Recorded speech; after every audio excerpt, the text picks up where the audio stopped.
ॐ सहनाववतु सहनो भुनक्तु सह वीर्यं करवावहै तेजस्विनावधीतमस्तु मा विद्विषावहै। ओम शांति शांति शांति। मीमांसा दर्शन की 60वीं कक्षा। मीमांसा दर्शन के प्रथम अध्याय के चतुर्थ पाद को हम देख रहे हैं। इसमें दूसरा अधिकरण चित्राज्याधिकरण या चित्रादि शब्दानाम याग नामधेयताधिकरणम, इस अधिकरण को हमने प्रारंभ किया था और इसकी भूमिका देखी थी। इसमें तीसरे सूत्र से आज अभी प्रारंभ होगा नया पाठ। पीछे पहले अधिकरण में उद्भिदादि जो शब्द हैं इनकी याग नामधेयता का प्रतिपादन किया गया था। तो पिछले पाठ में से कुछ पूछना है तो पूछ सकते हैं जी। ओम आचार्य महोदय, पृष्ठ संख्या 286 जी। सर्वत्र नीचे न च वेदेन परिभाष्यते, तेषां यागार्थता न च वेदेन परिभाष्यते। यद्यपि उद्भिदा यजेत ताण्ड्य ब्राह्मणस्य अस्ति, ताण्ड्य ब्राह्मणं तो मीमांसकानां मते वेदे एव आगच्छति, पुनः कथं न वेदेन परिभाष्यते इति। तो इसका जो कथन है, इनका प्रश्न है कि ये जो पंक्ति न चैषाम यागार्थता लोके अवगम्यते, लोक में इसका ज्ञान नहीं होता है यागार्थता का, यानी अज्ञात है वहां लोक में, अविदितार्थ है ये। और न च वेदेन परिभाष्यते, और वेद के द्वारा भी इसको परिभाषित नहीं किया जा रहा है। तो इसमें जो वचन था इनका कहना है कि ये तो तांड्य ब्राह्मण का है और इसको तो ये लोग वेद ही मानते हैं। ठीक है, तो उद्भिदा यजेता, इसको अगर हम लेते हैं तो तांड्य ब्राह्मण का। तो ये प्रश्न मैंने मणि द्रविड़ जी से भी किया था कि वेद में परिभाषित नहीं है, ये तो उल्लेख तो आ ही रहा है यहां पर। तो उन्होंने ये उत्तर दिया था यहां कि वेदेन परिभाष्यते, वेद के द्वारा परिभाषित नहीं किया जा रहा है। जैसे लोक में किसी चीज की परिभाषा की जाती है, परिभाषा होती है ना, सब तरफ से कहना। वैसे तो भाष मतलब तो कथन ही होता है, कहना, अच्छी तरह व्यवस्था करके जो हम परिभाषाएं बनाते हैं, ऐसे परिभाषा। बोले वेद में इसकी कोई परिभाषा नहीं दी गई है सीधे सीधे शब्दों में, जैसे कि कोई परिभाषाएं दी जाती हैं, ऐसा कोई परिभाषा नहीं दी गई है। इस प्रकार से उन्होंने उत्तर दिया परिभाष्यते। वैसे सामान्य रूप से देखें तो वेदे वेदेन न परिभाष्यते, वेदेन न उच्यते न कथ्यते, वेद के द्वारा कहा नहीं जाता है, लिखा नहीं गया संकेत। ये तात्पर्य तो यहां पर ये आता है, पर चूंकि संगत नहीं लग रहा है क्योंकि तांड्य ब्राह्मण को ये वेद ही मान करके चल रहे हैं, तो ऐसी दृष्टि में, ऐसे में उन्होंने परिभाष्यते का एक विशेष अर्थ, परिभाषित करना जो पूरा होता है ना, वो नहीं लिया। अब ये जो उद्भिदा यजेता है, अब ये परिभाषित नहीं किया गया है, ये परिभाषा नहीं है, ये तो वचन है। इससे हम निकालते हैं कि यहां पर उद्भिद नामधेय है, ऐसा सीधे सीधे नहीं कहा गया स्पष्टता से। उनका ये उत्तर था न च वेदेन परिभाष्यते। और युधिष्ठिर जी ने जो लिखा है इसका, न तो लोक से जानी जाती है और न वेद से कही गई है। तो वेद से लोक से जानी नहीं गई और वेद से कही नहीं गई, क्योंकि वेद तो कहेगा ही, शब्द रूप है इसलिए, और लोक है वो वहां देखा जाता है, इसलिए वहां जानना अर्थ इन्होंने अवगम्यते और परिभाष्यते कही नहीं गई है, वेद में कही नहीं गई है। तो इसको उद्भिदा यजेता को वेद के द्वारा कहना नहीं माना उन्होंने, ऐसा भी। बोलिए। मीमांसक महोदय, युधिष्ठिर महोदय से अशुद्धं भविष्यति, ताण्ड्य ब्राह्मणे वर्तते। ताण्ड्य ब्राह्मणे वर्तते तर्हि युधिष्ठिर महोदय यद वदति तत्तु सम्यक् न भविष्यति, न वेद से कही जाती है। उद्भिद आदि की यागार्थता, याग प्रयोजनता। उद्भिदा यजेत है तो हाँ नहीं कही जाती, मतलब तो यागार्थता तो है ही उसकी। उद्भिदा जो तृतीया है विभक्ति, उसको करण रूप में, साधन रूप में ले रहे हैं, तो इसको असल में दूसरे ढंग से भी हम देख सकते हैं, जो सिद्धांति का मानना है। पूर्व पक्षी इसको गुण विधि मान रहा है, ठीक है ना। इसकी यागार्थता वेद के द्वारा कही गई नहीं गई है, इसलिए ये गुण की विधियां हैं। इस वचन में उद्भिदा यजेत, इसमें तो यागार्थता ही बताई जा रही है, इसमें तो यागार्थता ही बताई जा रही है, इसी को गुण विधि कह रहे हैं। और इसको वेद से या तो अलग कर लीजिए, या तो इस वाक्य को वेद से अलग कर लीजिए, तांड्य ब्राह्मण को, वो इनकी परंपरा से विपरीत जाता है। और अलग नहीं करते हैं तो ये समस्या तो खड़ी रहेगी इनको। हाँ। अत्रैव प्रश्नः यागार्थता यदि नास्ति पुनः गुणविधि कथं भविष्यति? पूर्वपक्षी किं चिन्तयित्वा? न यागार्थता तो अस्ति, यागार्थता तो है। पूर्वपक्षी तो निषेधयति। नहीं, न च येषां यागार्थता। यागार्थता तो है, यागार्थता लोक से जानी नहीं जा रही है, यागार्थता का निषेध नहीं किया जा रहा। वाक्य को देखिए, न च येषां यागार्थता लोके अवगम्यते। अब देखो, अभी वाक्य तो है कि इनकी यागार्थता लोक से नहीं जानी जाती है। इसका एक तात्पर्य तो निकलेगा कि यागार्थता है ही नहीं, जो कि आप ले रहे हो, ये मतलब नहीं है इसका। इसको आप सोचो कि यागार्थता तो है उसके मन में, पता है उसको, लेकिन बोले इसकी यागार्थता लोक से नहीं पता लगती। बोले इस विषय का ज्ञान प्रत्यक्ष से नहीं होता। इसका मतलब ये नहीं कि इसका ज्ञान ही नहीं होता है, इस विषय का ज्ञान प्रत्यक्ष से नहीं होता, अनुमान से होता है। इस विषय का ज्ञान प्रत्यक्ष अनुमान से नहीं होता है, शब्द प्रमाण से होता है। इसका ये, इस वाक्य का ये अर्थ कैसे निकाला हमने कि इस वस्तु का ज्ञान प्रत्यक्ष अनुमान से नहीं होता, यानी इसका ज्ञान ही नहीं होता है। तो न चैषाम यागार्थता लोके अवगम्यते, लोक से यागार्थता पता नहीं लग रही है। वाक्य का अर्थ देखो, वाक्यार्थ बोध, यागार्थता का निषेध नहीं कर रहा है पूर्व पक्षी। इसी तरह से न च वेदेन परिभाष्यते, यागार्थता वेद के द्वारा यागार्थता नहीं कही जा रही है। अतो गुण विधेय, इसलिए यागार्थता तो है, इन दोनों से जानी नहीं जा रही, इसलिए ये गुण विधि है। यागार्थता तो माननी पड़ेगी, यागार्थता तो है, फिर कहां से जानी जाएगी? उद्भिदा यजेत, यहां पर गुण विधि मानेंगे। अब गुण विधि मानेंगे तो यागार्थता हो जाएगी। यागार्थता को जानने का आधार उद्भिदा यजेत बनेगा। यही तो पूर्व पक्षी कहना चाह रहा है। जब इसको गुण विधि मानेंगे तो उद्भिद की यागार्थता इसी वाक्य से जानी जाएगी, और तो कोई उपाय है नहीं। यागार्थता तो है और कोई उपाय है नहीं, इसलिए उद्भिदा यजेत से ही यागार्थता जाननी पड़ेगी हमारे को। इसी से ही यागार्थता जानी जा रही है, और इसलिए इसको गुण विधि मानना होगा। इस शैली से बोल रहा है ये,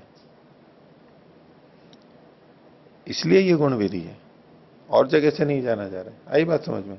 गुण विधौ कथम यागार्थता सिद्ध्यति? स्पष्टम न। गुण विधि में तो यागार्थता होगी ही। गुण होता है, द्रव्य है ये। गुण कई तरह के हो सकते हैं, ये गुण है द्रव्य। गुण किसके लिए होता है? गुणी के लिए होता है।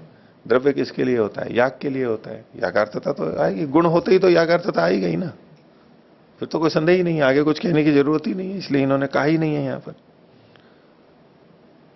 गुण कहते ही उसको है ना भाई। हम गुण किसको कहते हैं? जो दूसरे के लिए होता है उसको गुण कहते हैं। प्रधान जिसके लिए दूसरा होता है, तो इसको गुण विधि का मतलब ही ये होता है कि ये दूसरे के लिए है। तो दूसरा कौन है यहां पर? याग ही तो है, याग के लिए ही तो होगा वो।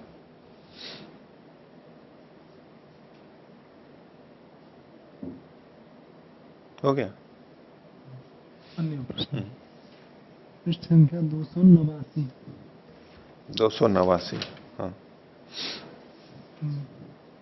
तृतीय पंक्ति, न जातोचित अनवगम्यमाने अपि यागवचनो भविष्यति।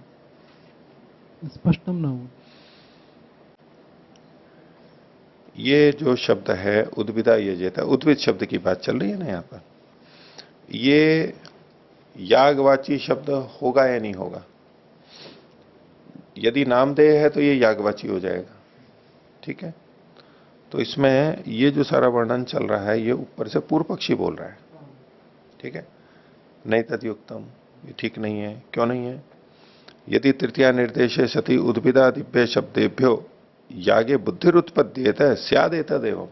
इससे अगर याग की बुद्धि उद्भिदादि शब्दों से याग में बुद्धि उत्पन्न होती हो तो, बुद्धि उत्पन्न होने का मतलब है कि हमने ये किसी वस्तु को देखा और एक ज्ञान हो गया हमारे को।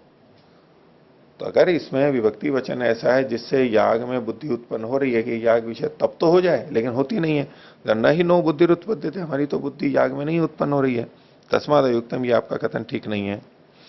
तृतीया वचनम अन्यथा नोपपद्यते इति चेत कामम मोपपादी। और कोई कहे कि नहीं तृतीया वचन है इसलिए तो हमारे को ये मानना ही पड़ेगा यहां पर, तो बोले कि तृतीया वचन के कारण से अगर ये सिद्ध नहीं होता है, तृतीय वचन और किसी तरीके से सिद्ध नहीं होता है, इसको नामधेय ही मानना पड़ेगा तभी ये सिद्ध होगा, नहीं तो हो नहीं पाएगा। ऐसी अड़चन सिद्धांति डाल सकता है कि नहीं देखो तृतीय वचन व्यर्थ हो रहा है इसलिए आपको नामधेय करना ही पड़ेगा। तो उसके लिए पूर्व पक्षी ने कहा कि कामम मोपपादी, वो सिद्ध हो या नहीं हो कोई बात नहीं है। अब इसके ऊपर ये कह रहा है, दो बातें हैं, एक तो हम नामधेय उसको, एक तो हम तृतीया की सार्थकता करने के लिए नामधेय करें, एक है कि तृतीया को ही व्यर्थ कर दें। तो दोनों में से कौन सा पक्ष प्रबल है? ये पूर्व पक्षी अब इसको कहना चाह रहा है इसी बात को। वो तो कह रहा है कि भले ही सिद्ध हो या ना हो, तृतीया को सिद्ध करने के लिए ऐसे ही कोई कल्पना कर लें वो ठीक नहीं है। हाँ, अगर अर्थ आ रहा है तो तृतीया सार्थक हो सकती है, ये भाव है उसका। इसलिए इसने आगे कहा न जातोचित अनवगम्य माने भी याग वचनो भविष्यति, अनवगम्य माने भी, इससे यानी उद्भिदा से याग में बुद्धि उत्पन्न तो हो नहीं रही है। जैसा उसने कहा ना, न ही नो बुद्धि उत्पद्यते, हमारी तो बुद्धि उत्पन्न नहीं हो रही है। तो उद्भिदा शब्द से नामधेय गम्यमान नहीं हो रहा है, ये तो हो गया अनवगम्य माने भी, नहीं जाना जाता, कि जाना तो जान ही रहा है, और बिना जाने जाते हुए भी यदि को जोड़ लेंगे, यदि याग वचनो भविष्यति होने पर न जातोचित याग वचनो भविष्यति, कभी भी ये याग वचन नहीं हो सकता है। याग वचन तब हो सकता है जब इससे याग का बोध हो रहा हो। उद्भिदा शब्द याग वचन, याग को कहने वाला तब हो सकता है जब इससे याग का बोध हो रहा हो, और जब याग का बोध हो रहा होगा तब कह सकते हैं ये तृतीया इसके लिए है। जब याग का बोध ही नहीं हो रहा है और केवल तृतीया के कारण से आप उसको याग में डाल रहे हो, वो ठीक नहीं है। तो इसको देखिए, अनवगम्य माने भी, न जाना जाता हुआ भी याग वचनो न जातोचित भविष्यति, कभी भी नहीं हो सकता है याग वचन, कभी भी नहीं हो सकता है न जाना जाता हुआ, अर्थात जानना जरूरी है, ये कहना चाह रहा है। याग वचनता तभी हो सकती है जब इसके, इस शब्द के सुनने से या जानने से याग में बुद्धि उत्पन्न हो रही हो, नहीं तो नहीं हो सकता है, किसी कीमत पे नहीं हो सकता ही। और ऐसे में तृतीया व्यर्थ होती हो तो हो, कोई चिंता नहीं है। तस्मात गुण विधाया, इसलिए ये गुण विधियां है। अग्रिम प्रश्न 290। सर्वतोपरि पशूनाम अनेन क्रियते इति उद्भिद यागः। तो उद्भेदेन प्रकाशनम पशूनाम, पशूनाम उद्भिद शब्द तो पशूनाम तत्र नास्ति, उसमें नहीं है, लेकिन उद्भिदा यजेत है पशु कामा, पशु कामा वहां पर फल कथन किया हुआ है, पशु की जिसको कामना हो वो, तो पशु फल है वहां पर स्वर्ग कामा की तरह से। तो इसके लिए यह कह रहा है कि पशुओं का प्रकाशन, जहां उद्भेदन प्रकाशन जिसके द्वारा किया जाता है उसको उद्भिद याग कहते हैं। तो फल तो कथन है ही, तो उद्भिदा यजेत, इसके द्वारा पशुओं का अधिक वर्धन किया जाता है। वो कैसे होता है वो अलग बात है, अभी शब्द के ऊपर केंद्रित रहेंगे केवल। वो तो उस याग की प्रक्रिया है, उस प्रक्रिया को करेंगे, उससे जो भी होगा होगा।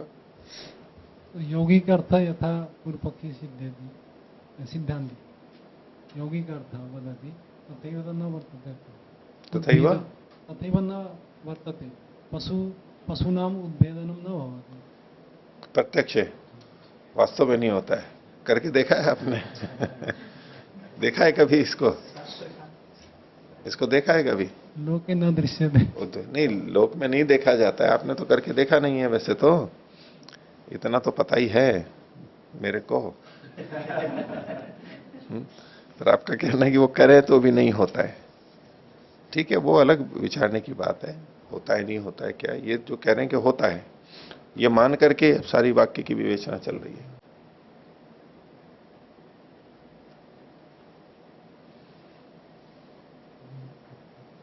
तृतीय और तृतीय पंक्ति, हाँ, गुण फल उपबंधेन अर्थवत्। तो कश्च अत्र गुणः किं च फलम्। नामधेयमपि गुण फलोपबंधेन अर्थवत्।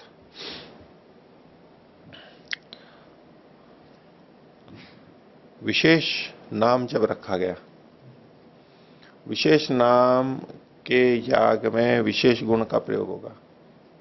सामान्य में तो सामान्य गुणों का यानी द्रव्य आदि का प्रयोग होता है। विशेष नाम रखा गया तो विशेष गुणों का भी वहां पर कुछ उल्लेख होगा। ये नाम अलग रखा गया तो कोई प्रयोजन तो होगा ना उसका, वहां कुछ विशेष गुणों का, द्रव्यों का प्रयोग किया गया और विशेष फल की प्राप्ति हो रही है, विशेष फल की प्राप्ति हो रही है, ये तो उसके साथ जुड़ ही जाएगा। जैसे कि मान लीजिए आसन होते हैं, अलग अलग आसन हैं, ठीक है, सिद्धासन, पद्मासन, स्वस्तिकासन, ध्यान के आसन ही ले लीजिए। अब इसमें आसन आसन तो सब थे ही है, उसमें कोई बात ही नहीं थी, लेकिन उसके जो अलग अलग नाम दिए, सिद्धासन, पद्मासन, स्वस्तिकासन, सुखासन, ये जो अलग अलग साथ में नाम दे दिए गए, इसकी सार्थकता क्या है? बोले कि आसन भी वही था और सुखासन भी वही है या पद्मासन भी वही, इसमें क्या विशेषता है? नाम से क्या विशेषता आती है? तो नाम के आधार पर एक तो गुणों का पता लगता है, नए गुण हैं यहां पर कुछ। जैसे आसनों में आज शरीर की स्थिति अलग अलग है, याग के अंदर अलग अलग द्रव्यों का प्रयोग किया जा रहा है, नए गुणों का उपबंध होगा। भाई हम जब भी नाम रखते हैं तो नाम विशेषक होगा, नाम विशेषक होगा ना, कुछ भिन्नता बताने के लिए तो लिखा जा रहा है नाम। नाम देने का प्रयोजन क्या है फिर? औरों से भिन्न करना ही तो है। 10 तरह की मिठाइयां, उसके नाम अलग अलग लिख रखे हैं, तो कुछ भिन्नता दिखाना चाहते हैं वहां पर। तो नाम भिन्नता दिखाने के लिए, और वो भिन्नता भिन्नता कैसे सार्थक हो रही है, नामकरण कैसे सार्थक हो रहा है कि याग में गुण का उपबंध है, अलग गुण दिखाई दे रहा है वहां पर, इसमें औरों की अपेक्षा कुछ ना कुछ गुण भिन्न होगा। और दूसरा, इसका फल भी भिन्न होगा। यदि इनके फल ही एक जैसे होते तो नाम अलग अलग रखने की आवश्यकता नहीं थी। तो गुण में भेद हो सकता है, फल में भेद हो सकता है, दोनों में भेद हो सकता है, किसी एक में भी भेद हो सकता है, कुछ ना कुछ भेद तो मानना होगा। तो नामधेयम अपनी गुण फलोपबंधेन अर्थवत, तो गुण और फल का उपबंध चूंकि है, इस दृष्टि से वो नाम सार्थक हो रहा है, ये इसका नाम है। गुण और फल यहां भिन्नता है और इसको पहचान के लिए अलग नाम दे दिया, तो नाम दिया तो सार्थक हो रहा है। नहीं तो सामान्य याग में आता और गुण और फल भिन्न भिन्न होते और नाम वही का वही रखा जाता तो सार्थक नहीं होता वो। अग्रिमे पृष्ठे, हम्म, अग्रिमे पृष्ठे हाँ, चतुर्थ 291 पृष्ठ, हाँ, चतुर्थ पंक्ति, चौथी पंक्ति। यागानुवादः चित्रया यजत इति च यागानुवादः। हम्म, यदि अत्र अनुवादः वर्तते तो अस्य विधानं कुत्र अस्ति? कहीं ना कहीं होगा, यहां नहीं दिया इन्होंने सीधे, ऐसा बहुत जगह आएंगी। जब ये कहते हैं कि ये याग का अनुवाद है, इसका मतलब है कहीं ने भी दिया है, मान करके चलते हैं, वो उनका पढ़ा हुआ है, जानते हैं पढ़ने पढ़ाने वाले उस समय। अभी हमारे को वो ज्ञान नहीं है, इसलिए हमें लगता है कि भाई विधि वाक्य कहाँ है, लेकिन वो हो मान के चलते हैं। जब ये कह देते हैं कि यहाँ अनुवाद है, इसका मतलब इसकी विधि कहीं ना कहीं तो हुई है। कई बार ये भाष्यकार बता देते हैं, नहीं तो कई बार उनको भी पता नहीं लगता है कि कहाँ हुई है, क्योंकि जिस समय ये लिखा गया उस समय जो ग्रंथ उपलब्ध थे आज बहुत से उपलब्ध नहीं है, और हैं भी बहुत सारे उपलब्ध तो वो सारे पढ़े हुए नहीं होते हैं, पता नहीं रहता है, इतना विषय उपस्थित नहीं रहता है कि कहाँ इसका कहा गया है संकेत। या तो टीकाकार और जो इसी स्तर के रहे हों उनको पता है, वो उद्धृत कर देते हैं, तब तो बाद वाले भी उद्धृत करके बता देते हैं।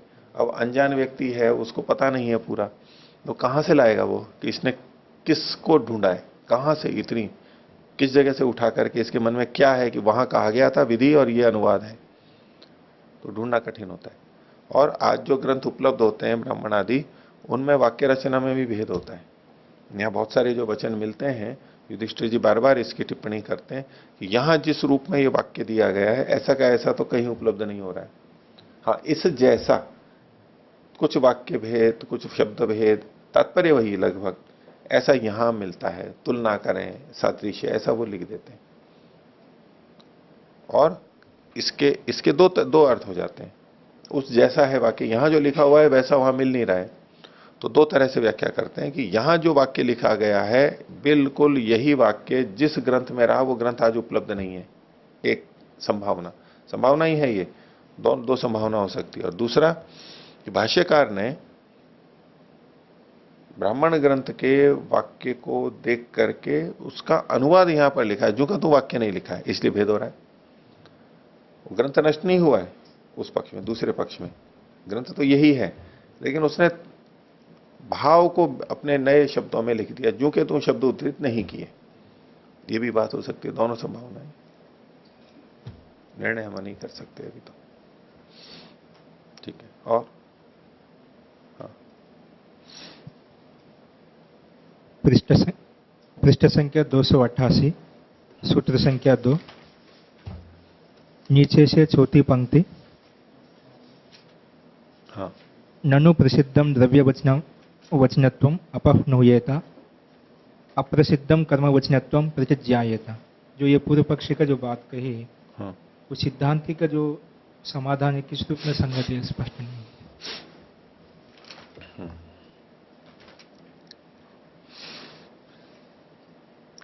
देखिए ये बात क्या थी कि यहां पर उद्विधा यजेता, यही उदाहरण लेकर के चलते हैं। ठीक है, तो पूर्व पक्षी ने तो ये तो खंडन कर रहा है, तो सिद्धांति ने इससे पहले क्या कहा था, तस्मात् कर्म नामधेयम, ये कर्म का नाम है। क्यों कर्म का नाम है, उससे पीछे उसने कहा था श्रुति लक्षणा विषय च श्रुतिर्ज्यायसी।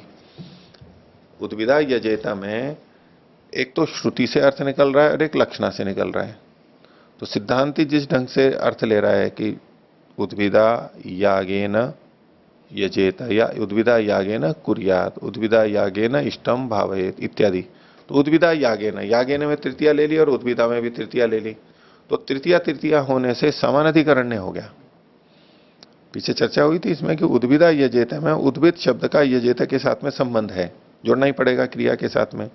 वो संबंध समानाधिकरण्य है या वैयधिकरण्य है, ये विचारने की बात थी। तो सिद्धांति कह रहा है कि इसमें समानाधिकरण्य है। ठीक है, और ऐसे में वो उद्भिद शब्द को नामवाची मान रहा है। यहां तक हो गई बात। अब इस पे पूर्व पक्षी क्या आक्षेप कर रहा है, जो आप वाक्य पूछ रहे थे, ननु प्रसिद्धम द्रव्य वचनम वचनत्वम अपह्नुयेत। द्रव्य वचनत्व, प्रसिद्ध द्रव्य वचनत्व, द्रव्य वचन का मतलब है कि द्रव्य को कहना।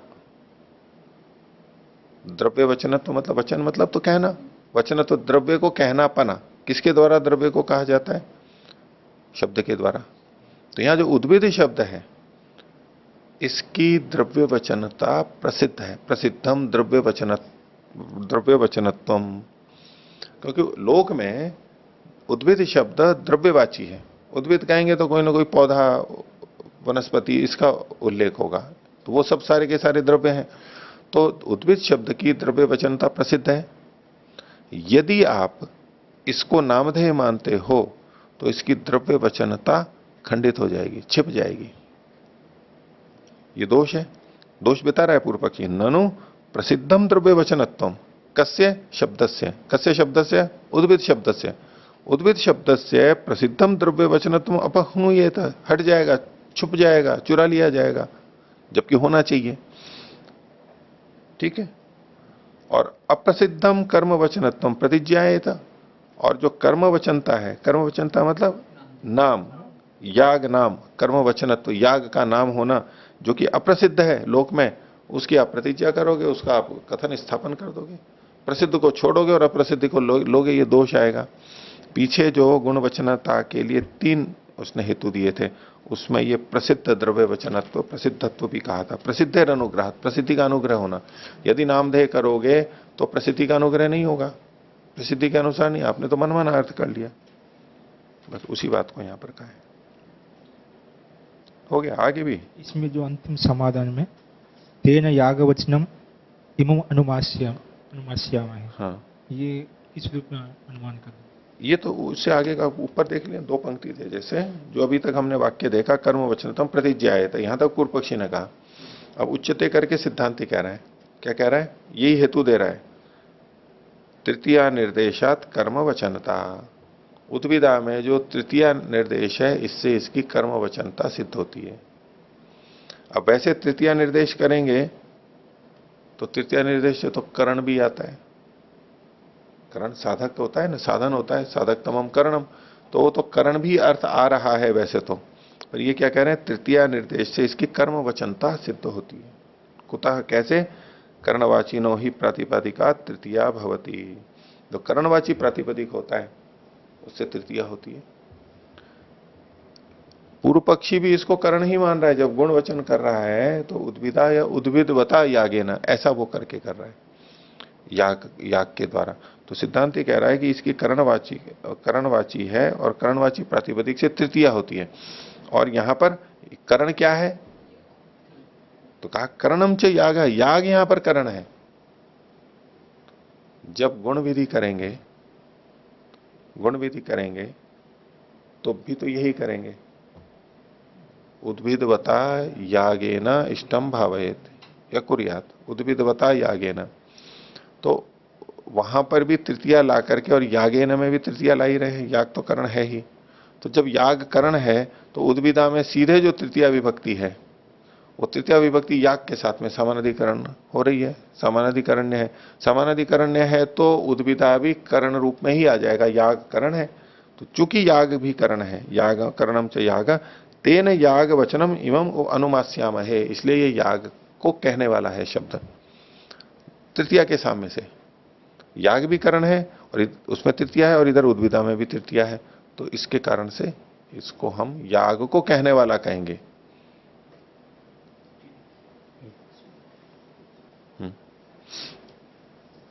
ये कर्म वचनता कैसे है, तृतीया निर्देशात कर्म वचनता?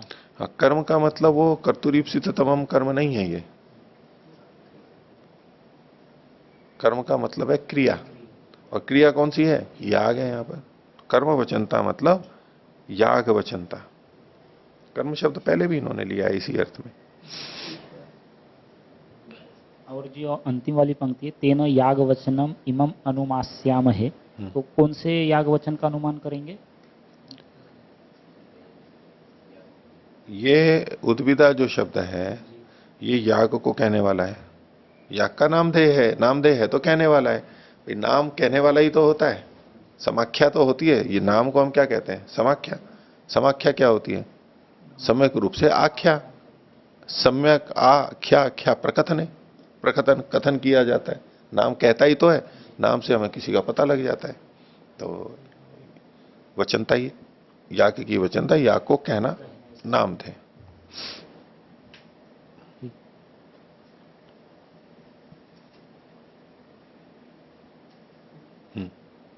पृष्ठ संख्या 286, भाष्य में नीचे से तीसरी पंक्ति। भाष्य में नीचे से तीसरी पंक्ति, हाँ। प्रसिद्धिर अनुग्रहात् गुण विधेर अर्थवत्वा प्रवृत्ति विशेषकरत्वात्। हाँ, ये तीन शब्द हेतु में दिए हैं, पंचमी विभक्ति है तीनों के अंदर। अब इसमें वाक्य में आगे पीछे तो कुछ नहीं है, ये तो हेतु प्रस्तुत की है। प्रसिद्धिर अनुग्रहात् गुण विधेय अर्थवत्वात् और प्रवृत्ति विशेषकरत्वाच्च। ये किस बात को कहना चाह रहा है, तो पीछे की दृष्टि से देखेंगे, इसके आधार पर ये इनको गुण विधि कहना चाह रहे हैं। पूर्व पक्षी का ये है सारा, पीछे जो कहा गया था परिशेष्यात गुण विधि, ये गुण विधि है परिशेष न्याय से, अर्थात पीछे जो तीन चीजें कही थी इन्होंने कि अर्थवाद भी नहीं हो सकता है और विधि भी नहीं हो सकती है, तो गुण कथन होगा, गुण विधि होगी। उद्भिद गुणता यागस्य विधीयते, यहां तक हो गया। कैसे पता लगा आपको ये कि किससे आधार पर सिद्ध होता है, तो तीन बातें। क्यों ऐसा हमने माना, तो एक तो प्रसिद्धि का अनुग्रह होने से। प्रसिद्धि का मतलब है लोक प्रसिद्धि, लोक में प्रसिद्धि। तो उद्भिद शब्द से जब हम उद्भिद द्रव्य का ग्रहण करते हैं, ये जो अभी पीछे बात चल रही थी ना, जो लोकेश जी ने इन्होंने पूछा था, प्रसिद्धम द्रव्य वचनत्वम अपहनुयेता, उद्भिद शब्द की द्रव्य वचनता है। उद्भिद शब्द लोक में बोलेंगे तो किसको कहने वाला होगा? वो द्रव्य को, गुण को, कर्म को किसको कहता है? द्रव्य को कहता है। तो ये उसका प्रसिद्ध है, अर्थ प्रसिद्ध है, ये प्रसिद्धि है। तो प्रसिद्धि का अनुग्रह हो, इसका मतलब क्या हुआ कि जैसी प्रसिद्धि है उस शब्द की, वैसा ही हम अर्थ लेंगे। उस शब्द की जैसी प्रसिद्धि है वैसा ही जब हम अर्थ लेंगे तो ये प्रसिद्धि का अनुग्रह हुआ। अनुग्रह क्या होता है? हम उसके अनुरूप कुछ करते हैं ना, अनुग्रह। आग्रह नहीं, कृपा करना, अनुग्रह करते हैं। तो जब भी हम किसी का हित करते हैं, भाई आपने बड़ी कृपा की, दया की मेरे पे, मेरे को सहयोग किया, इसको हम अनुग्रह के रूप में कहते हैं। वो अनु क्यों होता है? जैसा सामने वाला चाहता है वैसा ही जब हम करते हैं तो अनुग्रह कहलाएगा ना, नहीं तो क्या अनुग्रह होगा? जो चीज वो चाहता नहीं है, अब हमारे को कोई हाथी पकड़ा दे, हाथी दे दे, तो हाथी तो बांध करके हम क्या बर्बाद हो जाएंगे? हाथी का क्या करेंगे? कैसे संभालेंगे और कैसे खर्चा निकालेंगे उसको? तो ये अनुग्रह नहीं कहलाता है। बोले कह रहे हैं अनुग्रह, लेकिन मेरे लिए तो यही दंड रूप में हो गया है। अनुग्रह नहीं किया, ये तो मेरे लिए दंड हो गया। तो अनुग्रह क्या होता है? दूसरे की अनुकूलता से जब हम उसका हित करते हैं, इसको अनुग्रह कहते हैं। तो यहां क्या होगा? लोक में जो प्रसिद्धि है उसका अनुग्रह क्या होगा? जैसा लोक में प्रसिद्ध है वैसा ही यहां पर होगा, तो लोक का अनुग्रह हो जाएगा। उसी को मान लिया, उसके अनुसार मान लिया। कब होगा ऐसा? लोक का अनुग्रह होगा किस पक्ष में होगा? इसको गुण विधि मानेंगे तब या नाम विधि मानेंगे तब? क्यों गुण विधि मानेंगे तो अनुग्रह होगा? द्रव्यवाची है। और गुण विधि मानेंगे तब कौन सा वाचक होगा? ये द्रव्यवाची होगा। नहीं, वो तो गुणवाची होगा ना। गुण विधि मान रहे हैं, देखो रुको, इतनी देर से बोल रहे हो सारा और वहां पर माइक नहीं जा रहा है। आपने शुरुआत तो माइक से की थी, फिर रख क्यों दिया था? आया इनका कुछ भी? शुरुआत ये कहने की बात, ये तो हमेशा ध्यान रखना होता है आपको। ये तो कष्ट झेलना ही पड़ेगा आपको, माइक तो रखना ही पड़ेगा। ऐसे सामान्य चर्चा नहीं चल रही, ये तो रखना ही है। हाँ, इसमें कुछ और पूछना है आपको? जी आचार्य जी, उद्भिद शब्द गुणवाची कैसे है? तो वैसे तो पूर्व पक्षी जो सारी बात बता रहा है वो यही सिद्ध कर रहा है कि ये गुणवाची क्यों है। ये सारा प्रसंग यही चल रहा है, लेकिन आपको संभवतः उस दृष्टि से देखना होगा। पहले ये समझना होगा कि यहां गुण शब्द का अर्थ क्या है, गुणवाची का। एक तरफ जो इन्होंने प्रसिद्धेर अनुग्रहात् में कहा, प्रसिद्धि का अनुग्रह है, तो लोक में उद्भिद शब्द द्रव्यवाची है। लोक में उद्भिद शब्द द्रव्यवाची है, औषधि वनस्पति है, कोई जड़ी बूटी है। और जब लोक में प्रसिद्ध द्रव्यवाची है और यहां पर हम ले रहे हैं इसको, उसका अनुग्रह कर रहे हैं, वही अर्थ ले रहे हैं और यहां इसको गुणवाची बोल रहे हैं। कर लिया ना? अब प्रसिद्धि का अनुग्रह में तो द्रव्यवाची मान रहे थे और यहां ला करके क्या बोल रहे हैं? गुणवाची। तो द्रव्य गुण तो अलग अलग होते हैं। ये सामंजस्य नहीं बन रहा है, क्योंकि वैशेषिक आदि या अन्य दर्शनों में जब भी हम देखते हैं तो द्रव्य अलग होता है, गुण अलग होता है। तो यहां हमें क्या समझना है?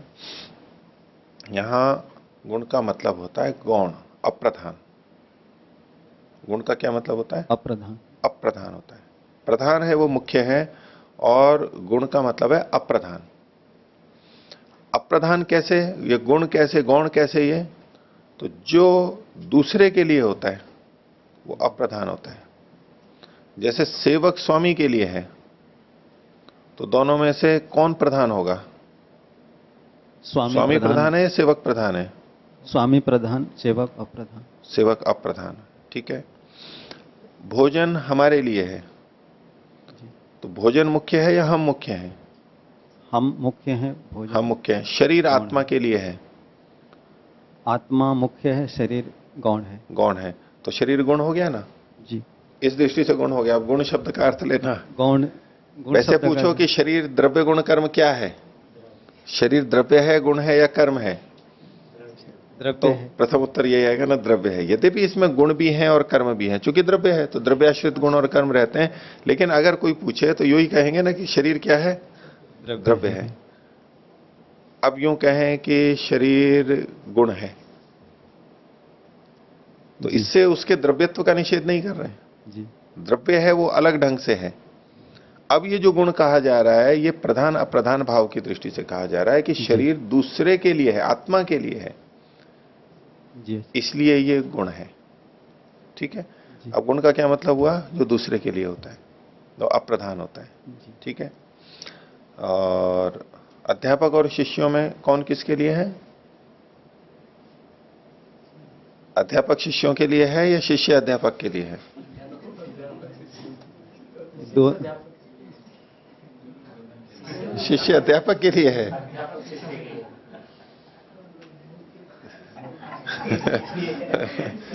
भाई अध्यापक शिष्य के लिए है या शिष्य अध्यापक के लिए है? अध्यापक शिष्य के लिए है। तो अध्यापक शिष्य के लिए है तो इसमें प्रधान कौन हुआ, प्रधान शिष्य हुआ, और गुण कौन हुआ, अप्रधान, अध्यापक प्रधान हो गया।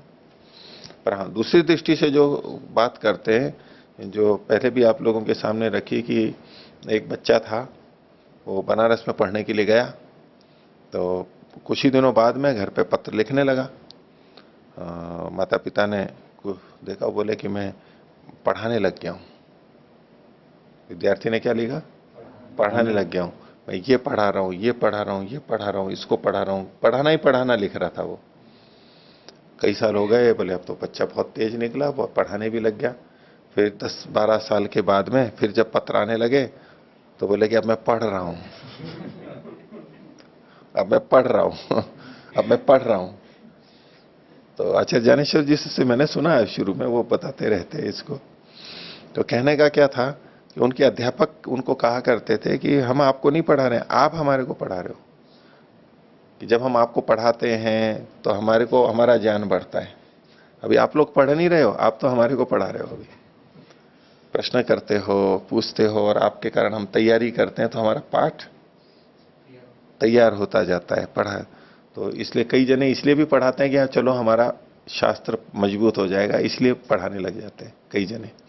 तो उस पर कईयों को आपत्ति भी होती है कि बोले अच्छा अपने लिए पढ़ा रहे हो दूसरों को, उनको इसको सबको इसलिए इकट्ठा कर रखा है कि खुद को पढ़ना है। तो वो बच्चा जो विद्यार्थी गया था गांव से, वो उनके अध्यापकों ने कहा था भाई आप लोग हमारे को पढ़ाते हो, तो वो लिखता था कि मैं पढ़ा रहा हूं अभी। बोले आप तो तब पढ़ोगे जब आप पढ़ाने लग जाओगे। जब आप खुद पढ़ाने लग जाओगे ना, लौकिक रूप से पढ़ाने लग जाओगे, बोले तब आपका पढ़ना, असली पढ़ना तो तब प्रारंभ होगा। अभी तो आप लोग पढ़ नहीं रहे हो, अभी तो आप हमारे को पढ़ा रहे हो। तो उस दृष्टि से देखें तो कौन प्रधान है, शिष्य प्रधान है या अध्यापक प्रधान है? अध्यापक प्रधान है, शिष्य गौण है। शिष्य गौण हुआ ना। शिष्य गौण क्यों हुआ? अध्यापक के लिए शिष्य हो रहा है, अध्यापक के लिए शिष्य है। तो अब वहां ये नहीं देखा जाता कि अध्यापक तो बड़े हैं इसलिए प्रधान होंगे, विद्यार्थी तो छोटे हैं कम जानते हैं इसलिए अप्रधान होंगे, ये अर्थ नहीं लिया जाता है। कौन किसके लिए है इसके आधार पर किया जाता है। ठीक है। तो यज्ञ में, यज्ञ एक क्रिया, मान लो प्रधान कर्म और उसके लघु कर्म, कई तरह की क्रियाएं होती हैं, और उसमें बहुत सारी चीजों का प्रयोग किया जाता है, द्रव्यों का। वो द्रव्य सब याग के लिए होते हैं, वो द्रव्य याग के लिए होते हैं। और जब वो द्रव्य याग के लिए होते हैं तो याग और द्रव्य में गुण प्रधान भाव देखना होगा जी। तो द्रव्य क्या कहलाएगा? अप्रधान कहलाएगा। अप्रधान कहलाएगा, और गुण कहलाएगा, गुण कहलाएगा। तो यहां जो ये गुण शब्द है कि गुण विधि है, इसका मतलब है याग के लिए कुछ साधनों की, द्रव्य वस्तुओं की बात कही जा रही है। अब उस गुण में द्रव्य भी आ गया, गुण भी आ गए, कर्म भी आ गए, सब आ गए, जो सब याग के लिए हैं वो गुण कहलाएंगे। अब इस संदर्भ में इस सारी बात को देखिए। तो इन्होंने कहा उद्भिदा यजेत, उद्भिद शब्द गुणवाची है, यहां पर गुण की विधि की जा रही है। याग कैसा हो? जिसमें उद्भिद वाला हो, उद्भिद से आहुतियां दी जाए, उद्भिद का प्रयोग किया जाए। जी। तो सिद्ध पूर्व पक्षी ने कहा कि प्रसिद्धि का अनुग्रह तभी होगा जब हम इसको गुणवाची मानेंगे, गुण विधि मानेंगे। प्रसिद्धि का अनुग्रह क्या, लोक में ये द्रव्यवाची प्रसिद्ध है, और जब उद्भिद शब्द को द्रव्य अर्थ वाला ही यहां पर लेंगे उद्भिदा यजेता में, तो द्रव्य वो होता हुआ वो याग के लिए होगा जी और इसलिए वो गुणवाची हो जाएगा।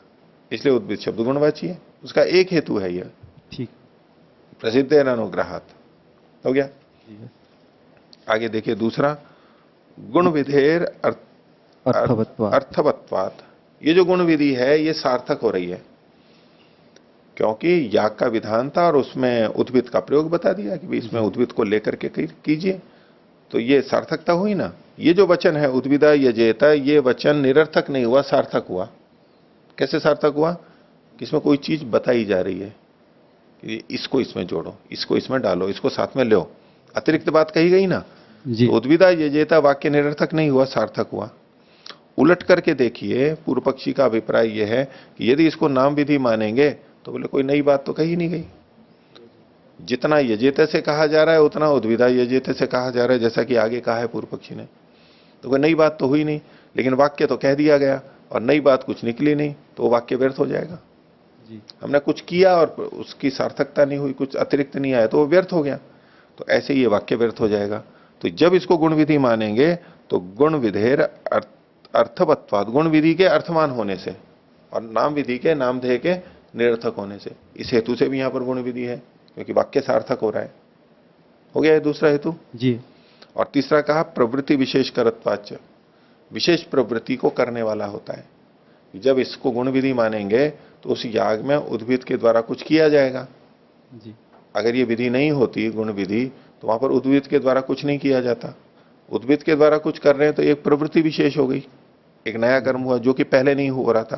पहले जो वर्णन प्राप्त है उससे उद्भिद का प्रयोग नहीं हो रहा था, इस वाक्य से कुछ उद्भिद का प्रयोग हुआ तो ये नई प्रवृत्ति हो गई, तो प्रवृत्ति विशेष को करने वाला है। नामधेय मानोगे तो क्या प्रवृत्ति विशेष होगी? कुछ भी प्रवृत्ति विशेष नहीं होगी, वो तो जैसा है वैसा ही है, नाम ही तो बदला है। नाम के बदलने से क्या होगा?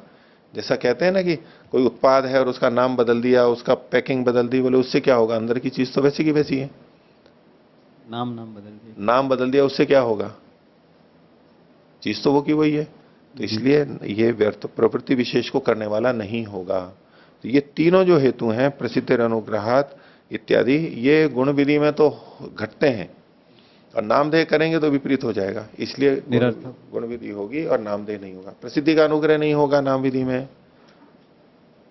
अर्थवत्ता नहीं होगी इस वाक्य की, प्रवृत्ति विशेष। और प्रवृत्ति विशेष भी नहीं होगी। इसलिए नामधेय नहीं है, गुण विधि है, ये इसके हेतु। हो गया? ठीक हो गए। और कुछ?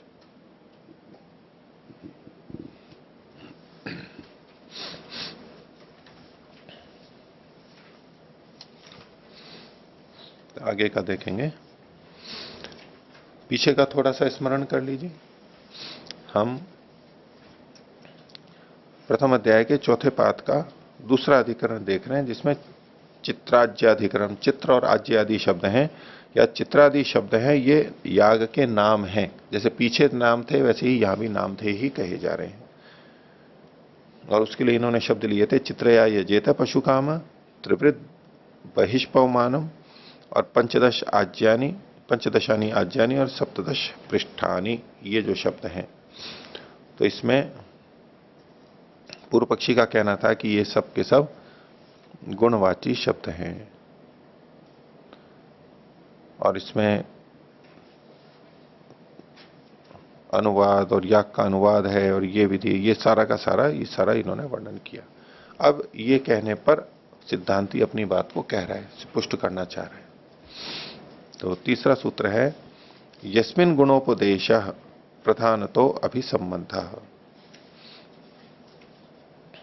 तो यस्मिन्, जहां पर मतलब तो यहां पर वाक्य का संदर्भ आएगा, और जो विचारणीय वाक्य है, और वो विचारणीय वाक्य क्या है कि ये गुण विधि है या नामधेय है। ऐसे वाक्य में जहां ये विचार की चर्चा चल रही हो वहां पर गुणोपदेशः, और वहां यदि अन्य जगह गुण का उपदेश कह दिया गया हो, कोई एक वाक्य है जिस पे विचार चल रहा है कि ये गुण विधि है या नाम विधि है, और उससे संबंधित गुण का कथन कहीं और कह दिया गया हो, ठीक है, गुण तो बहुत सारे होते हैं ना, कई चीजें गुण हो सकती है, तो गुण का कथन कहा जा चुका हो। एक स्थिति तो यह है कि ये जो वाक्य है यहीं पर गुण विधि कही गई है, यहीं पर गुण कहा गया और कहीं गुण नहीं कहा गया है, तब तो गुण लेना पड़ेगा। लेकिन यदि उसके गुणों का वर्णन कहीं हो चुका है, साधनों को बताया जा चुका है, और अब ये वाक्य आया है जिसके ऊपर संदेह है कि इसको नामधेय माने या गुण माने, तो ये कहना यहां पर ये इस ढंग से इस विचार कर रहे हैं। तो यस्मिन जिसमें गुणोपदेश, अन्य जगह गुण का कथन कर दिया गया है, तो प्रधान तो अभिसंबंध, उस शब्द का जिसके बारे में विचार नहीं है कि ये नामधेय है या गुण है, गुणवाची है, उसका प्रधान के साथ में, प्रधान कर्म के साथ में संबंध जुड़ जाएगा और वो नामधेय के रूप में चला जाएगा। ठीक है, यदि गुण का कथन कहीं और कर दिया गया है तो इसको नामधेय मान लेंगे, इस शैली से कह रहे हैं, उसको कर्म का नाम मान लेंगे। यस्मिन गुणोपदेश प्रधान तो अभिसंबंध, प्रधान के साथ में यानी प्रधान कर्म के साथ में उसका संबंध जुड़ जाएगा और वो उसका नाम माना जाएगा। भाष्य, यस्मिन गुण विधेय नामधेयम इति संदिग्धे गुणों अपरा उपदिश्यते, जहां पर जिस वाक्य में गुण विधि और नामधेय इसके संदिग्ध होने पर गुणों अपरा उपदिश्यते, दूसरा गुण कह दिया गया है, ये जो विचाराधीन है इससे भिन्न गुण कह दिया गया है और भिन्न जगह पे कह दिया गया है, अन्यत्र अन्य शब्द से गुण का उपदेश कर दिया गया है, ये तात्पर्य यहां पर लेकर के चलना। तो ऐसे में यानी तदा, तब, तदा का अध्याय करेंगे, प्रधानेन कर्मणा तस्य संबंधः, उस शब्द का प्रधान कर्म के साथ में संबंध जोड़ देंगे, और प्रधान कर्म के साथ संबंध जुड़ेगा तो क्या होगा, कर्म नामधेयम इत्यर्थ है। इसका मतलब है हमारा कि वो कर्म का नाम कहलाएगा, कर्म नाम हो जाएगा। यदि यहां पर गुण विधि भी माने इस वाक्य में, जहां पर संदेह है जिन वाक्यों में, वहां पर उसके लिए कह रहे हैं गुण विदौ ही सती वाक्यम भिद्येत, यदि इसको गुण विधि मानेंगे तो यहां पर वाक्य का भेद हो जाएगा। किसको? चित्रया यजेता पशु काम, चित्रया यजेता, इतना हमने लिया। तो वो सिद्धांति कहना चाह रहा है कि यहां पर वाक्य भेद हो जाएगा। वाक्य भेद क्यों हो जाएगा? वाक्य भेद कब होता है? कि जब अनेक विधियां होने लगेंगी, अनेक विधि एक ही वाक्य से होने लगेंगी, तो यहां पर वाक्य भेद हो जाएगा। उसको कह रहे हैं गुण विदौ ही सती वाक्यम भिद्येत, वाक्यम में बिंदी है ऊपर, वाक्यम भिद्येत। कैसे वाक्य टूटेगा उसको ये आगे बता रहे हैं। देखो, इसके अंदर हम वैसे वाक्य रचना की दृष्टि से देखेंगे तो याग की जो विधि है, चित्रया यजेता, इसमें हम याग की विधि मानेंगे तो क्या कहेंगे? फलोद्देश्येन याग विधि ही, याग की विधि है फल को उद्देश्य करके, कि पशु काम, पशु की प्राप्ति होनी है, पशु की कामना वाला इस याग को करे। इसको दूसरे ढंग से कहेंगे यागेन फलम संपादयेत, फलेन फलम यानी पशुम, यागेन फलम संपादयेत यागेन पशुम संपादयेत। ये जब कहा जा रहा है इस तरह का अर्थ लिया जाएगा। क्या मतलब है? यहां पर याग की विधि हो रही है, ठीक है। और दूसरे ढंग से कहेंगे यागोद्देशेन उद्भिद विधि, याग को उद्देश्य करके उद्भिद की विधि की गई है। पहले क्या क्या था? फल को उद्देश्य करके याग की विधि की गई, और अब यहां पर उद्भिद भी एक गुण है, तो उसकी विधि कैसे की जाएगी? तो याग को उद्देश्य करके उद्भिद की विधि की जाएगी। उद्भिद की, यहां चित्रा की, ठीक है, उद्भिद ले लीजिए, चित्रा, हाँ चित्रा की करेंगे, ठीक है। तो चित्रया यागम संपादयेत, चित्रा से याग का संपादन करे, यहां पर करेंगे। तो ये क्यों हमको बदलना पड़ा? याग को पहले फल को उद्देश्य करके याग की विधि, क्योंकि याग का विधान पहले नहीं किया गया। और अगर हम चित्रा या तो ये किसी गुण को लेकर के, गुण को याग के लिए कहेंगे, याग को उद्देश्य करके इसकी गुण की विधि की गई, तो याग पहले से कह दिया गया है, तो वही याग जिसको पहले तो आपने विधि के रूप में ले लिया और यहां पर उद्देश्य के रूप में ले रहे हैं, तो ये भेद हो जाएगा। और दो विधियां माननी पड़ेंगी, एक तरफ याग की विधि और दूसरी तरफ चित्रा गुण की विधि, दो दो विधियां माननी पड़ेंगी।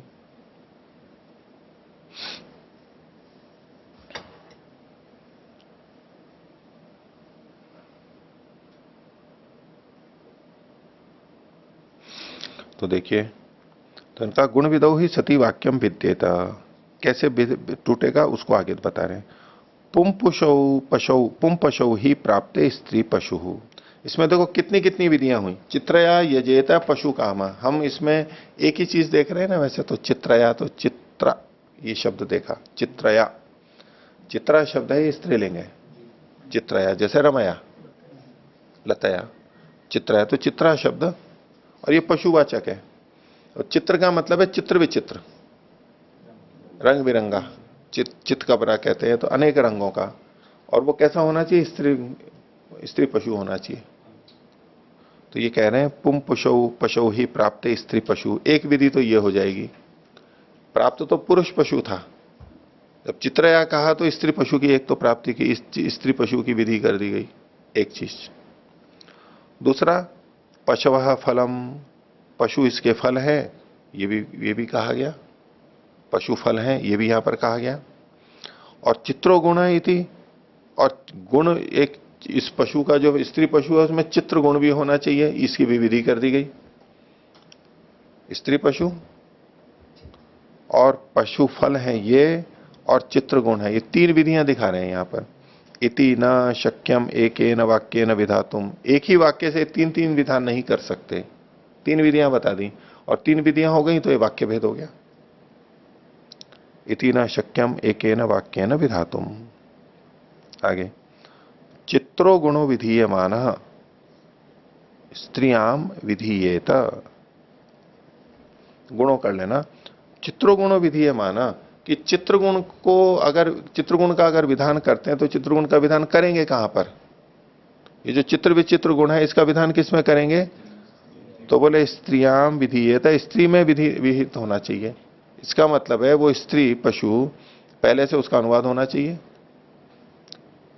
चित्र गुण का विधान करेंगे स्त्री पशु में, वही अधिकरण है स्त्रियाम विधीयेत। लेकिन ना असौ अग्निशोमीये पशु कामे च विधीयेत।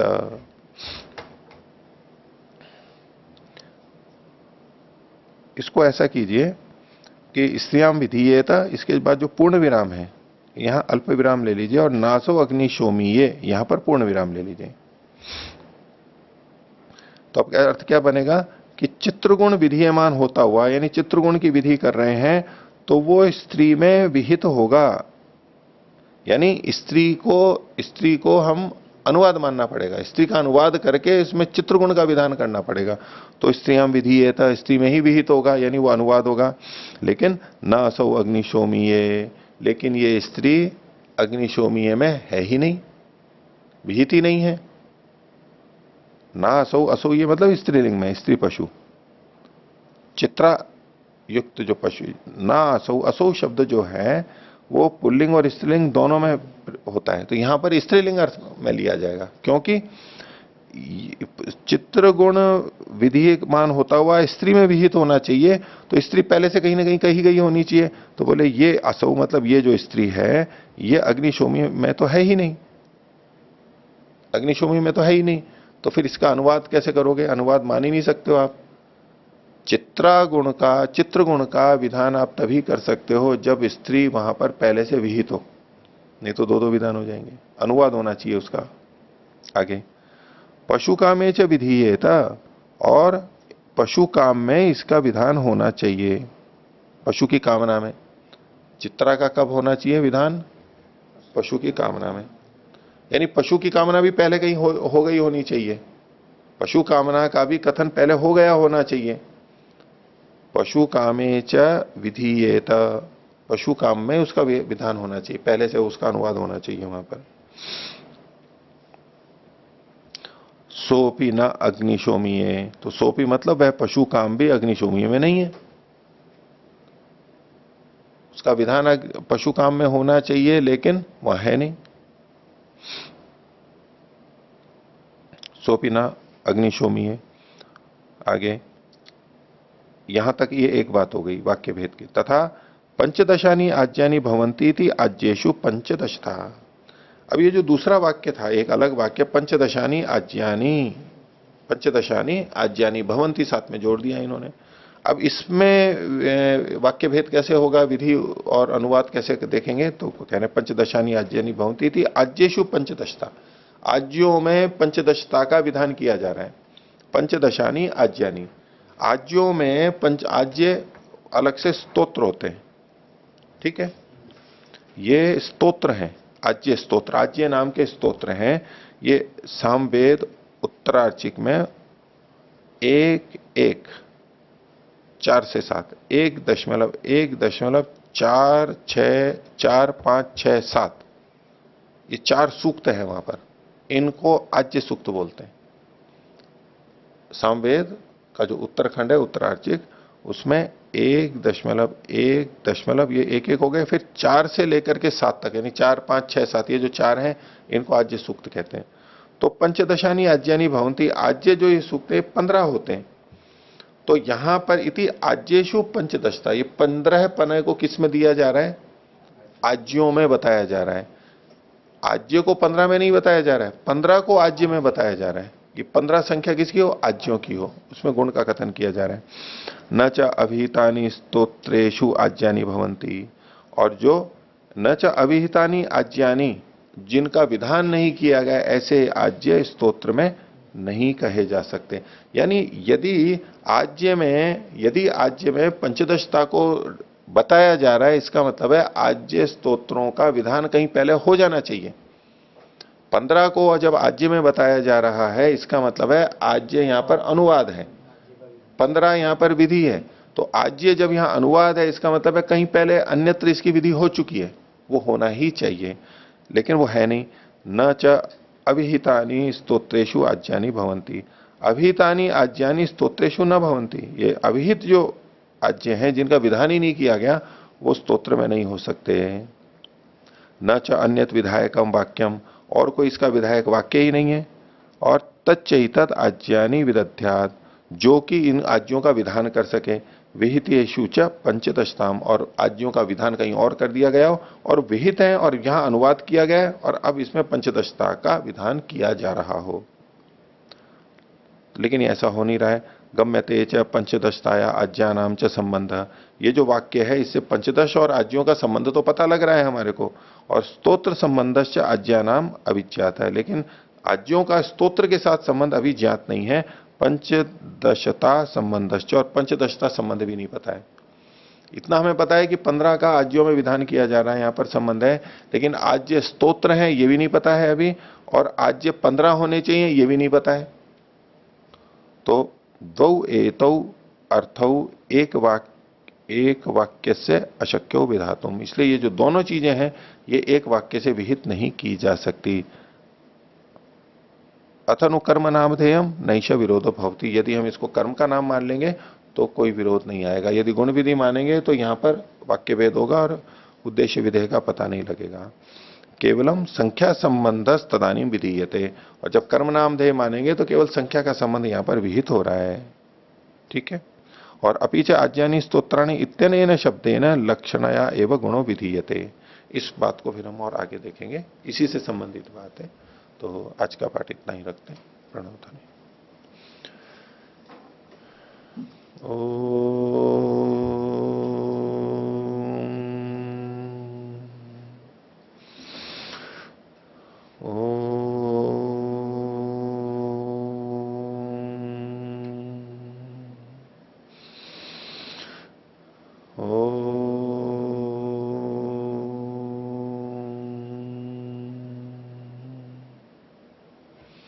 सभी को सादर अभिवादन।